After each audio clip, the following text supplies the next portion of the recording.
नमस्कार, मैं काव्या बोध और आप देखना शुरू कर चुके हैं नागवंशी टीवी। इस वक्त मैं जंतर मंतर पर हूं और जंतर मंतर पर मैं आप लोगों को बता दूं कि आज यहाँ पर एक सत्याग्रह चल रहा है। और सत्याग्रह ये कोई आम सत्याग्रह नहीं है, ये एक पुरुष आयोग की मांग के लिए सत्याग्रह चल रहा है। मैं चाहूँगी कि एक बार आप यहाँ दिखा दें कि ये जो पुरुष लोग यहाँ पर एक मांग लेकर के बैठे हैं सत्याग्रह को लेकर के, कि हम पुरुष आयोग की भी एक ज़रूरत है कि यहाँ पर जिस तरीके से महिला आयोग बना हो उसी तरीके से पुरुष आयोग की भी ज़रूरत है। महिलाएं झूठे आरोपों में पति को फंसाती हैं या 498 एक्ट लगाती हैं, झूठे झूठे केसेस के बारे में। तो इन लोगों से जानने की कोशिश करते हैं आखिर इन लोगों की समस्या क्या है और किस लिए ये लोग आज यहाँ पर सत्याग्रह कर रहे हैं। सर, सबसे पहले आप अपना नाम बताइए। हितेश हिंदुजा, मैं गुजरात से आया हूँ, गुजरात कच्छ से आया हूँ। आज किस लिए आए जंतर मंतर? इंसाफ मांगने आए हैं मैम। जो न्यायालय न्याय का पहले साधन था, अब वो अन्याय का साधन हो गया है। मतलब केसेस हो रहे थे, बहुत सारे हो रहे थे, लॉज बने प्रोटेक्शन के लिए, वुमेन्स के लिए बहुत ज़रूरी थे, इसलिए बनाए गए। लेकिन आजकल मतलब क्या हो रहा है कि मिसयूज़ ज़्यादा हो गया। मैं ये नहीं कह रहा हूँ कि लॉज नहीं होने चाहिए, लेकिन इक्वलिटी होनी चाहिए, या तो मिसयूज़ रुकना चाहिए। क्योंकि मिसयूज़ के कारण क्या हो रहा है ना, जो रियल विक्टिम्स है मुझे लग रहा है वो ज़्यादा सफ़र कर रहे हैं, क्योंकि इतना पाइलअप होता जा रहा है। हम लोग आजकल अपने जुडिशरी सिस्टम को जानते हैं, इतने केसेस पाइलअप है कि, और उसमें से मतलब समझिए आप एक मैट्रिमोनियल डिस्प्यूट में 5 केस का पैकेज बन गया है। यानी कि आप एक केस करते हो तो 5 केस लगते हैं। आपके ऊपर कौन सा केस चल रहा है? हमारे ऊपर पूरा पैकेज है मैम, पूरा पैकेज। आप उसके अलावा एक 328 भी लगाया गया है। 328? हाँ, जिंदा है, 6 महीने की रिकॉर्डिंग है, आराम से खा पी रही है लड़की, फिर भी 328 का केस है हमारे ऊपर। बताइए आपकी क्या मांग है सर? जी मैम, आपकी क्या मांग है? आप सत्याग्रह में शामिल? हमारी मांग ये है कि ये जो मतलब पक्षपात किया जा रहा है ये नहीं होना चाहिए। अभी सुप्रीम कोर्ट ने बयान दिया, उसका एक मैंने नोट पढ़ा कि जो है हम जानते हैं कि कुछ मर्दों के साथ नाइंसाफ़ी होती है, लेकिन उन कुछ केसेस की वजह से जो वुमेन प्रोटेक्टिंग लॉ है उनको अल्टर नहीं कर सकते। अरे मिलाड साहब, आपको पता है कि मर्दों के साथ नाइंसाफ़ी हो रही है, आप फिर भी ये बयान दे रहे हो, इसका मतलब आप हमारे साथ जुल्म कर रहे हो। आप दूसरे तरीके से हम ये समझेंगे कि आप इस रैकेट में, एक्सटॉर्शन रैकेट जो चलाया जा रहा है, इसमें पूरी जुडिशरी शामिल होकर काम कर रही है और मर्दों का मतलब पैसे की लूट खसोट हो रही है। अगर आप इस तरह का बयान देंगे कि हम जानते हैं कि मर्दों के साथ नाइंसाफ़ी हो रही है लेकिन हम औरतों का प्रोटेक्ट करने वाले लॉ को चेंज नहीं कर सकते, तो हम ये समझेंगे कि आप इस रैकेट में, लूट खसोट के रैकेट में आप खुद शामिल हैं। नीचे से लेकर ऊपर तक सारी जुडिशरी कंप्लीट इसमें शामिल है। लेकिन अगर देखा जाए कहीं ना कहीं आप लोग शादी करते हैं, महिलाएं आपके साथ प्यार से रहती हैं, फिर ऐसा क्या होता है कि वो 490 एक्ट भी मैडम एक चीज मेरे को समझ में नहीं आती है। लड़की मेरे घर पे है, उसके साथ मारपीट हुई, मान लिया हमने उसके साथ मारपीट हुई, उसने उस दिन क्यों नहीं कंप्लेंट करी? 100 नंबर तो तुरंत का तुरंत कर सकती है। बड़ा सवाल है कि जिस दिन बाद, साल भर के बाद अपने घर पे पहुंचती है, वहां से जाके कहती है कि मेरे को मारा पीटा गया। यानी कि सेम डे जिस दिन मार पीट हुई उस दिन कॉल नहीं करा, उसके 6 महीने बाद महिला कॉल कर दी है और उस दिन झूठा केस भी मतलब पुरुषों पे लगाया। जिस दिन मारपीट होती है उस दिन उसके भैया बप्पा कहाँ मर जाते हैं, उस दिन क्यों नहीं आके खड़े होते सामने कि मेरी बेटी को क्यों मार रहे हो? सही है, 6 महीने के बाद क्यों खड़े होते कि मेरे बेटे को मार रहे थे? प्रॉब्लम ये है कि ये जो भी सारे केसेस हो रहे हैं, अगर उनके साथ अन्याय हुआ है तो उनको न्याय मिलना चाहिए। न्याय पैसा तो है नहीं, तो सारे के सारे केसेस एलिमनी पे कैसे सेटल हो रहे हैं? अगर उनको न्याय चाहिए तो सजा दिलाए ना। अगर उनके साथ अन्याय हुआ है तो एलिमनी लेके सेटलमेंट कैसे हो रहा है? आपके ऊपर कितना चार्ज लगाया एलुमिनी? हमसे 2 करोड़ मांगे गए हैं मैम। कैसे देंगे? देंगे ही नहीं हम तो, फिर हम लोग भी अतुल सुभाष की लिस्ट में शामिल हो जाएंगे और क्या होगा मैम लास्ट में। मैं कोर्ट में हूँ, कोर्ट में रहता हूँ। मैं ये नहीं कहता कि सारे वकील इसी तरह से है। कोर्ट में जब भी कोई महिला आती है और वो बोलती है कि मेरे पति के साथ डिस्प्यूट हुआ है, तो मोस्टली एडवोकेट क्या बोलते हैं, तू चिंता मत कर, हमारे पास पैकेज है, हम तुझे पैकेज देंगे, तेरा पति से जो एलिमनी मिलेगी ना उसका इतने % हमारा, तुझे फीस देने की जरूरत नहीं है, उस पैकेज का इतने % हमारा। ये मैडम ये इंडस्ट्री बन गई है, ये धंधा बन गया। और इसका लेकिन जो लॉयर हैं वो भी तो महिलाओं को कहीं ना कहीं गलत शिक्षा देते हैं कि आप ऐसा मत करो, ऐसा करो, ज्यादा पैसा बिल्कुल दे रहे हैं मैडम, बिल्कुल दे रहे हैं। मैं कई बार मैं देखता हूँ, अगर लॉ ही नहीं होंगे तो वो लोग सलाह भी नहीं देंगे। अगर मिसयूज हो रहा है, उनको पता है कि उसके खिलाफ कुछ हो नहीं सकता, इसलिए तो वो ऐसी सलाह दे रहे हैं। अगर मिसयूज बंद हो जाएगा तो वो सलाह देना बंद कर देंगे। मेरी शादी सन 2020 में जीवन साथी .com के माध्यम से हुई थी और मेरी वाइफ सिर्फ मेरे साथ नहीं रही। उसके बाद वो अपने मायके चली गई सारा जेवर वगैरह लेके, और 7 दिन तक आपके साथ रही, उसके बाद पीहर चली गई। चली गई। और मतलब मेरा फिजिकल रिलेशनशिप भी साथ में नहीं हुआ था, बिकॉज पीरियड की वजह से उन्होंने नकार दिया। और मैंने कहा कोई दिक्कत नहीं, साथ में रहेगी तो कोई प्रॉब्लम नहीं है। वहाँ जाके मेरे पास केस फाइल कर दिए 7 दिन बाद ही। हाँ, 7 दिन बाद केस फाइल कर दिए। वहाँ पर जाने के बाद में 498A और सेक्शन 9 और मेंटेनेंस। लव मैरिज थी अरेंज? एक्चुअली शादी.com से हुई थी, जीवन साथी.com से हुई थी मेरी शादी। हम जीवन साथी.com के माध्यम से हम मिले थे, और उसने बच्चा लिखा दिया कोर्ट में, और बच्चा लिखा दिया, फर्जी सर्टिफिकेट लगा दिया, और मेंटेनेंस ही बन गया।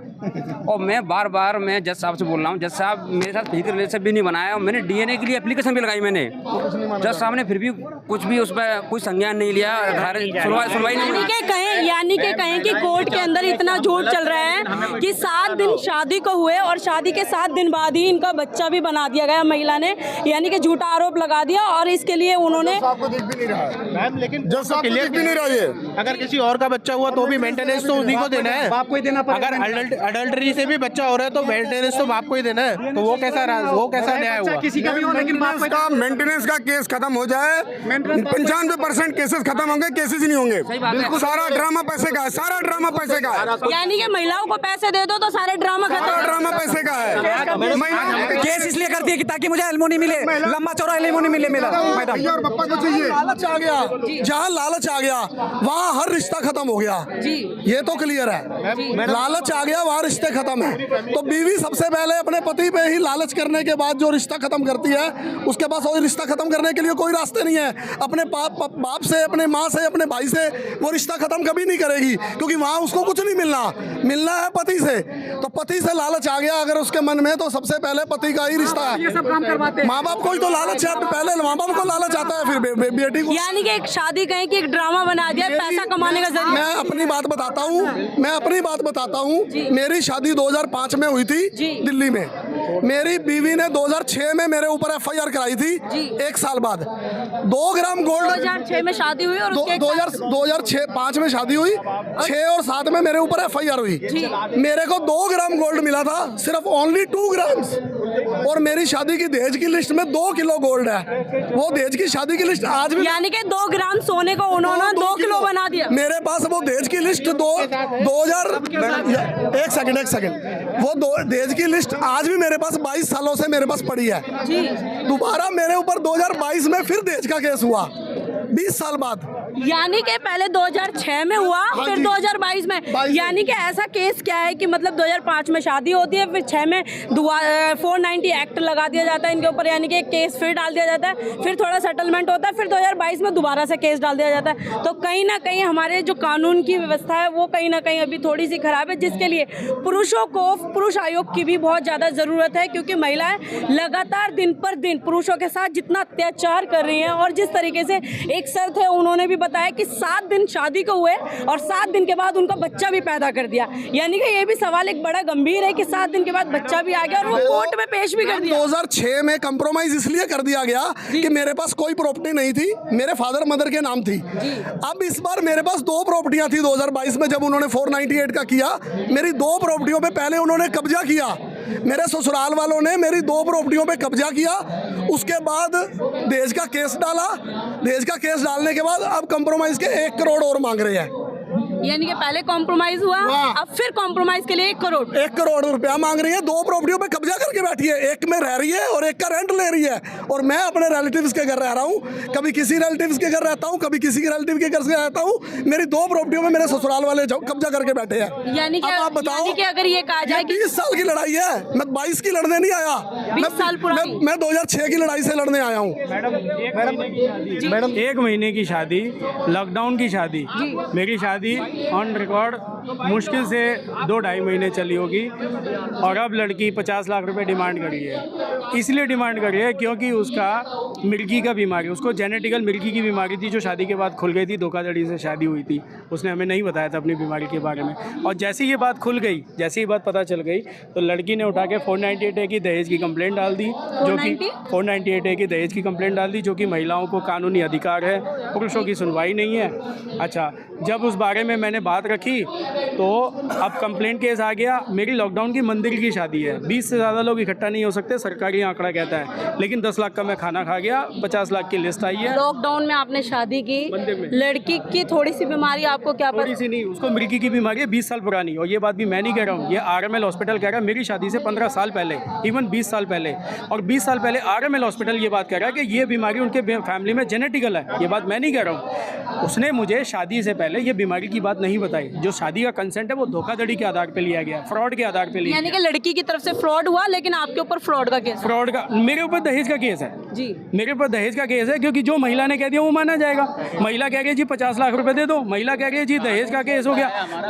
उसने अपनी कंप्लेंट में ये लिख के दिया है कि जी मेरा पति शादी के बाद मेरी सहमति के संबंध बनाता था। आप मुझे बताइए, मेरी शादी 1.5 महीना चली है, उस 1.5 महीने के टाइम पीरियड में एक हस्बैंड इस बात को कैसे प्रूव कर सकता है? या असल में मुद्दा बीमारी का है, लेकिन उसको उस मुद्दे से निकाल के दहेज पे लेके जाना है, डोमेस्टिक वायलेंस पे लेके जाना है, क्योंकि कानून बनाए थे महिला की सेफ्टी के लिए, और उस महिला की सेफ्टी के कानून के इस्तेमाल का उसको दुरुपयोग करना है। अब वो में से 50 लाख रुपए मांग रही है सेटलमेंट के नाम पे। मैडम मैं ये बोलता हूँ कि ये जो पुरुष है ना, he is not a professional criminal. तो जब उसके ऊपर 498A का केस डलता है, उसकी फैमिली के ऊपर केस डलता है, तो उस टाइम पे जब पुलिस उनको पकड़ के लेके जाती है ना, तो उसको लगता है कि मेरी तो सारी ज़िंदगी बर्बाद होगी।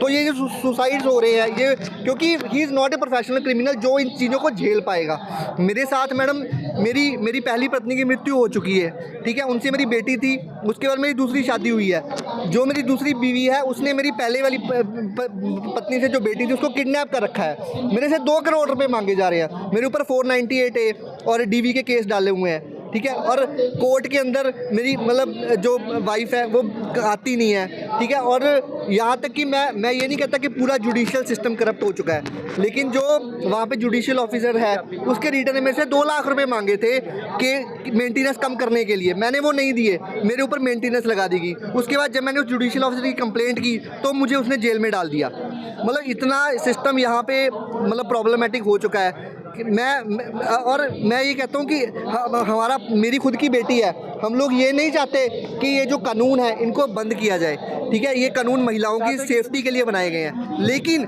जो महिलाएं तो इनका उपयोग ही गलत कर रही है। जो इसका दुरुपयोग करती है ना, उसके खिलाफ इतनी कड़ी से कड़ी कार्रवाई की जाए, नहीं तो हम अपने परिवारों को हम चाहते हैं कि कार्रवाई हो। झूठे केस के खिलाफ हम सोचते हैं कि सजा मिले, औरत को भी मिले सजा, वाइफ को भी मिले सजा, उसको